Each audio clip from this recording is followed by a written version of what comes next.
And now, the thrilling conclusion to my thoughts on In the Forest of the Night.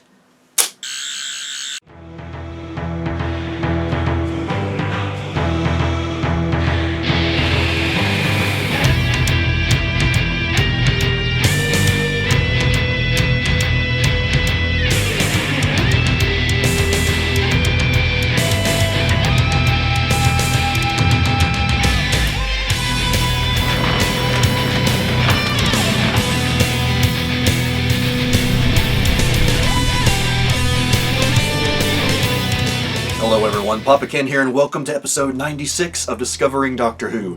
In case you hear any noise in the background, that's actually my wife watching the show Parenthood, which is actually quite good. I won't be doing a series on it or anything, but I'm surprised by how much I like it. But that's besides the point. It's time to talk about In the Forest of the Night. And I left you with a little bit of a cliffhanger at the end of the last Discovering Doctor Who as to my thoughts on this episode, and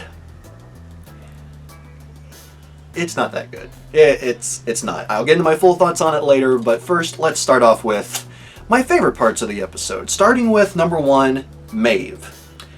I honestly found the character to be absolutely adorable. The little girl that played her was very cute and endearing. The only acting from her that seemed kind of strange, at least in my opinion, was like when she was running around and doing this, but we find out why later because she sees all these little glowy things. I don't remember what they are called exactly, like the spirits of the trees or whatever. But yeah, it's just like overall I feel like the little girl did a good job in her role. She was very sweet and endearing and just absolutely adorable. And a little bit, one funny note is like I actually watch Doctor Who with the captions on, that way I make sure I don't miss anything. I've always watched it with the captions on. And I saw Maeve's name spelled M-A-E-B-H, and I'm seeing it spelled that way, and hearing the name Maeve, which I've seen spelled M-A-E-V-E here in the US, and it's like my brain just couldn't put two and two together at first for some reason. I was just like, I'm hearing Maeve, but I see Maeve, or Maeve, which, you know, they're pretty close in general, but yeah, I thought that was kind of funny. But yeah, overall, I honestly did find the character Maeve and the little girl that played her to be one of my favorite parts of this episode overall. Alright, now moving on, my second favorite part of the episode is the Doctor.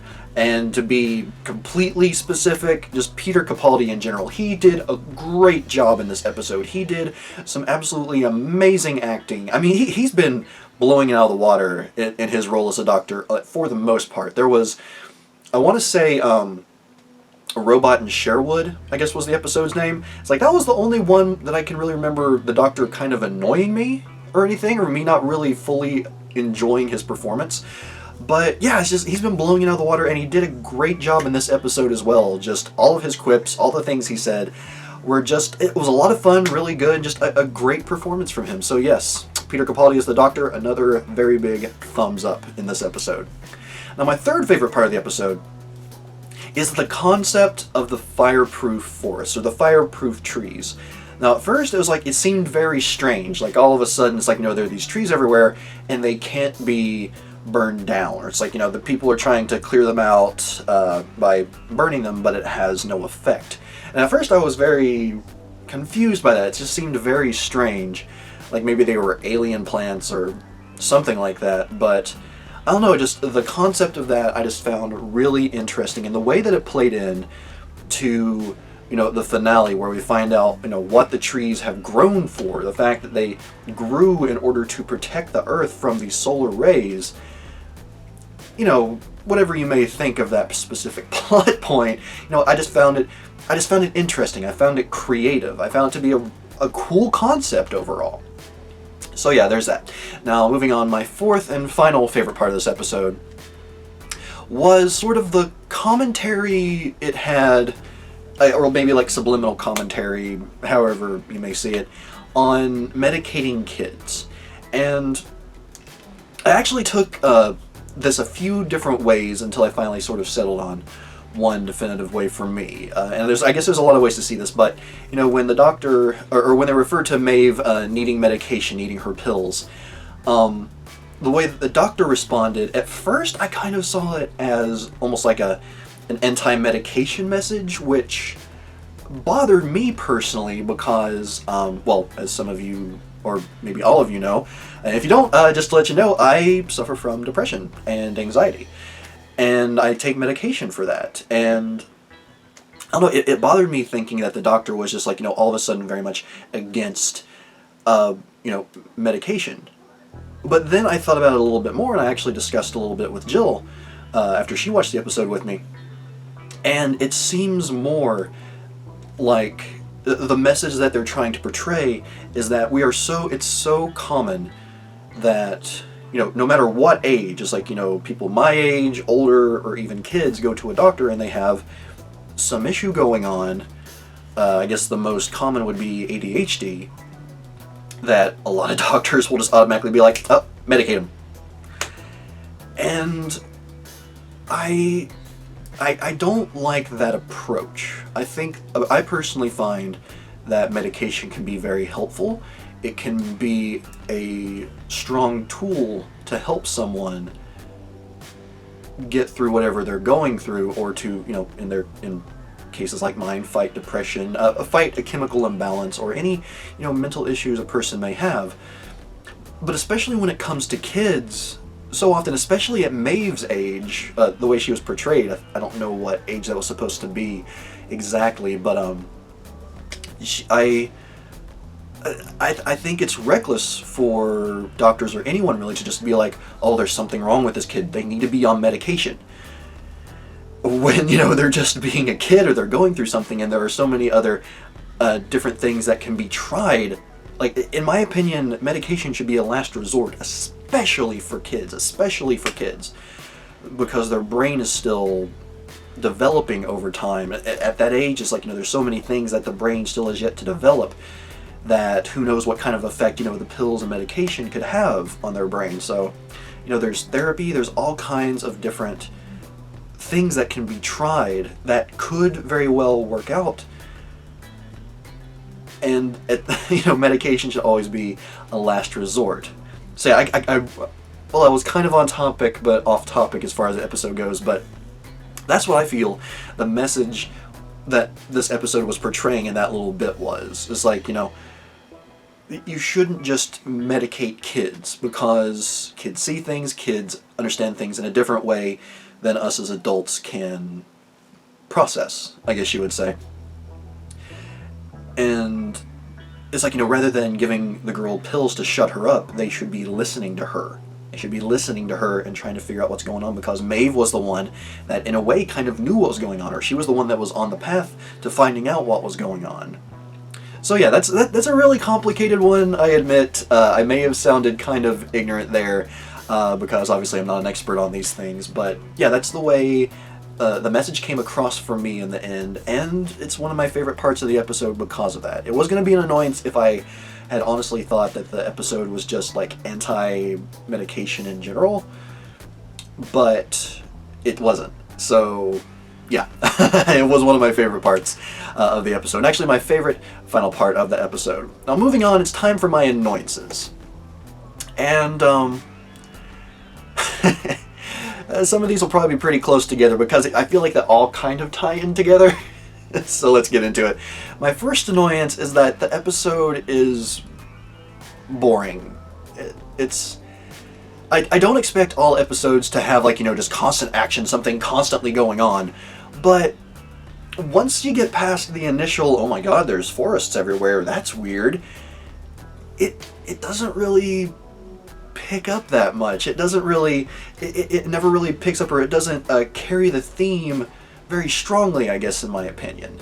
Which moves me into my second annoyance with the episode, is that the stakes never really feel real, and it doesn't feel like there's any threat, really. It's like, you know, yeah, we're told that there is a, you know, this sonic blast that's going to come and destroy the Earth, but it never, I don't know, it's just like, even though that threat was there, it never felt like a real threat to me. And, you know, that kind of led into it being a boring episode, in that, those stakes never felt raised to me. It never felt like, oh, okay, well, this is getting really intense. What's going to happen? I don't know. It's like, and even though it's like it looks like the Earth is going to be destroyed, it never... I don't know, I guess maybe they just didn't pull it across, or they didn't pull it off in a way that made it feel real to me, to where I felt like, holy crap, the Earth is going to be destroyed. What's going to happen here? It never... It just never felt threatening to me. Now, part of that could be because the concept of the fireproof forest, I actually, before the solar flare came, I guessed during the episode that, oh my god, the forest grew and they're going to protect the Earth from the fire coming from the solar flare. So maybe the fact that I guessed that ahead of time made it not as threatening to me. I don't know, it's kind of hard for me to say. I can't really go back and think what I was thinking before I realized that. But yeah, just the fact that, the stakes never get raised, it never felt threatening, just led to a really boring episode. And moving on from there, my third annoyance with the episode, as much as I hate to say it, the kids just weren't very good actors. They were, they had some funny moments, they had some legitimately interesting moments, but overall it was just... Yeah, the actors just as a whole weren't really that good. Like, again, the girl that played Maeve, I thought did a good job overall, and she seemed like the youngest one, the most maybe naive, I guess you would say, or the most innocent perhaps, but the others just, even though individually they had some funny moments, they just, I feel like there was maybe too many kids, and like all those kids put together just made it more annoying, perhaps. Yeah, I don't know, but yeah, unfortunately, despite the fact that there were positive aspects to their performances and the jokes, which I guess can mostly be blamed on the writing, yeah, just the kids themselves weren't all that great, unfortunately. And then finally, my fourth and final annoyance with this episode, and it's probably the biggest one overall because it was the one point in the episode where I just really went, really? Really? And it was right at the end when Maeve and her mom are returning home, and then all of a sudden there's one gigantic bush left that hasn't dissolved apparently, which that's, I guess maybe that's another annoyance. It's like, that the plants just dissolved. There was nothing about them left behind. They just kind of disappeared. But anyway, and underneath that bush was Maeve's sister. And just that entire final scene, I know they were going for heartfelt, I know they were going for just like, this really nice happy ending moment. But it went beyond cheesy. It just wasn't, it felt fake, and that was probably, honestly, that was probably Maeve's worst scene, or the girl that played Maeve's worst scene as far as acting goes, because just nothing about that scene felt real. Nothing about that scene felt legitimate. It was like, in my opinion, it seemed like, the episode was supposed to have ended like 2 minutes ago, but instead they were just kind of like, oh, we need to close things up. We were talking about her sister. We need to give her sister back. Okay, let's tag this scene on. It was just so weird and so poorly done. Yeah, that was just a bad scene. And I do have a well that happened. You might notice I haven't mentioned Danny or Clara in this episode. And it's because I was saving them for this one. So yeah, my well that happened of the episode is Danny and Clara. Now again, much like the kids, I felt like both of them had some good scenes. Both of them had some good lines here or there. But overall, they just... I don't know, even Clara strangely felt tacked on, except for certain scenes with the Doctor. It just felt like the episode would have been better had maybe it just been the Doctor and the kids, in a way, or just, the Doctor, the kids, and Clara. It's like Danny just, we got to see a little bit more of his leadership abilities and how he brings the kids to be a team, and, that's all well and good, but it just, they felt boring in this episode. Again, despite the fact, that they both had some good scenes, they just, I don't know, it's really hard to say, because it's not something that overall annoyed me in the episode, like, you know, the episode itself being boring, or the god-awful end scene, but they didn't blow me away either. It's like, you know, I didn't even feel like Jenna Coleman, you know, while she, you know, she does a good job overall, you know, it's just like she didn't, maybe it just wasn't written this way or whatever, but, you know, the performance just wasn't, you know, up there like the Doctor or anything like, or like Peter Capaldi's. And yeah, just that happened. It was just part of the episode, and strangely neutral for, well, Danny, but then especially Clara, which is strange for me personally. Alright, but as always, if you have any of your own favorites, so your own negatives of this episode, and your own neutral, well, that happened moments, please do let me know in the comments down below. And I know this is going to be an episode that's going to have a lot of negative words put toward it, especially the nickname that it's been given, which I'll actually mention here in a little bit. But yeah, I know there's going to be a lot of annoyances, but I am begging all of you, even if this is an episode you absolutely hate, and it's apparently the lowest ranked episode of the entire series, find something nice to say about it. Find at least one thing nice to say about it, because it's there. It's not a horrible episode. It's not a complete crap load of an episode, no matter what some of you may think. So, yeah, just, even if you only have annoyances for the episode, think of one thing. Come up with one thing at least that you liked about the episode, because it has to be there. Alright, now moving on from there, it is time for the track of the episode, and this is one that actually took me by surprise. I went through the soundtrack listing and listened to all the songs, and none of them stood up above the others, but in a good way. Like, all of the tracks for this episode just sounded really, really good, and it worked amazingly with the theme of, you know, it being a forest, this overgrown, gigantic forest. All of the songs had that Lost in the Woods vibe to them. Some darker than others, some brighter. And it just, I think, what's the first track was In the Woods, I believe it was. And it really sets the tone for the episode overall.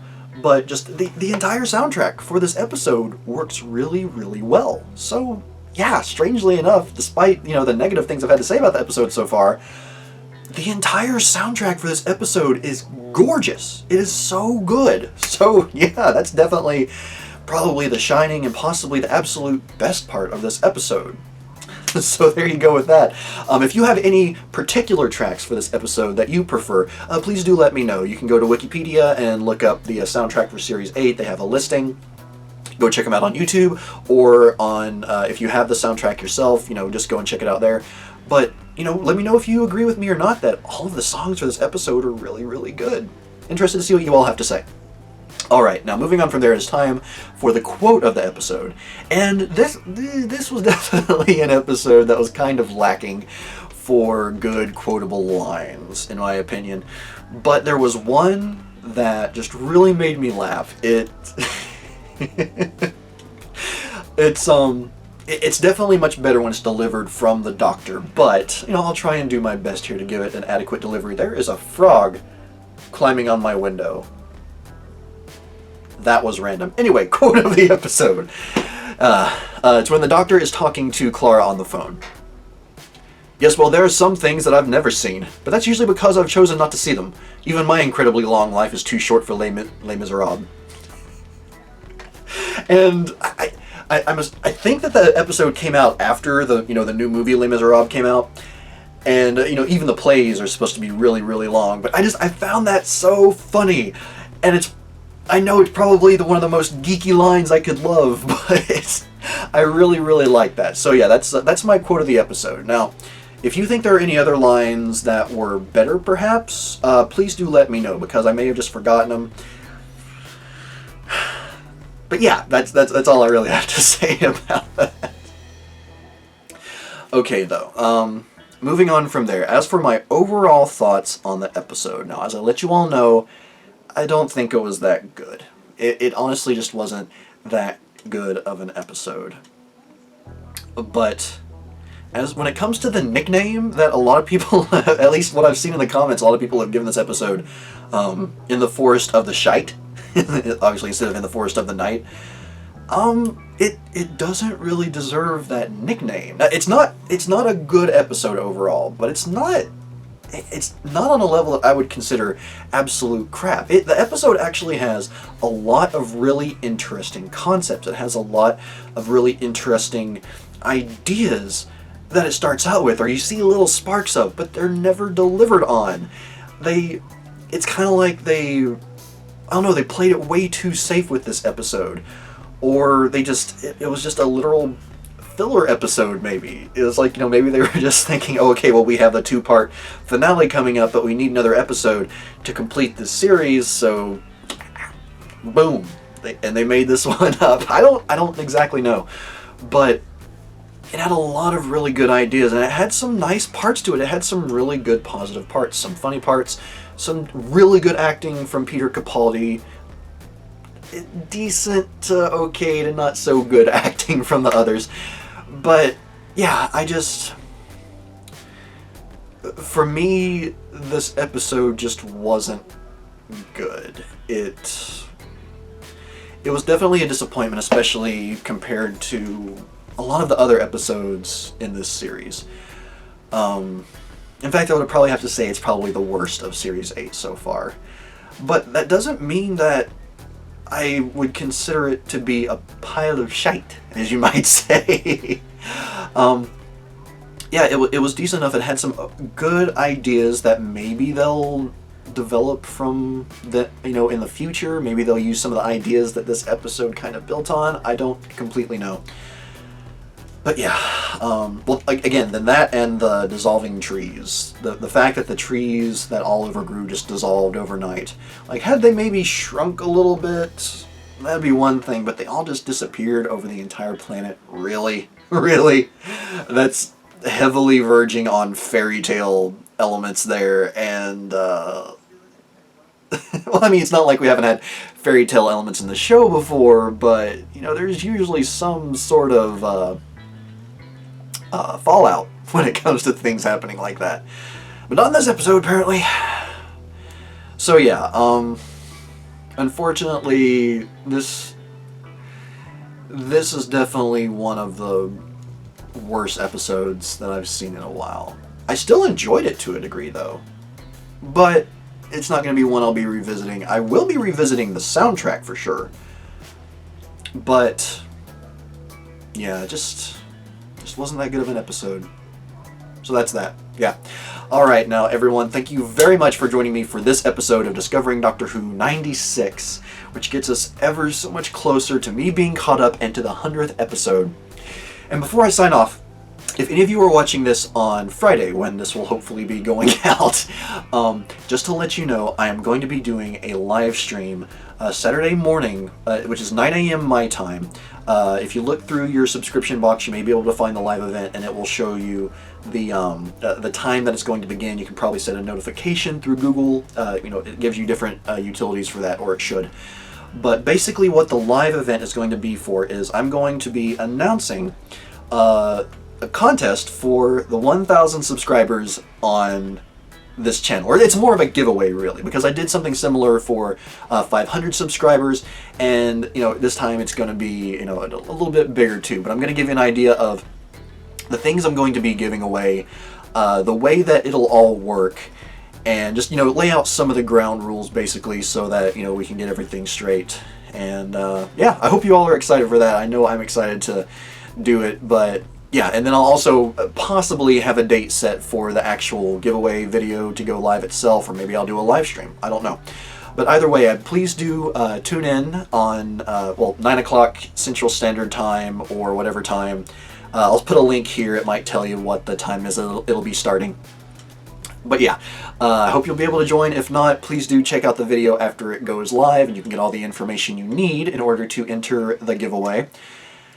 But, yeah, that's all I have to say for now. Everyone, again, thank you so much for joining me for this episode of Discovering Doctor Who, and I will see you next time for the reaction to Dark Water and Death in Heaven. Allons-y!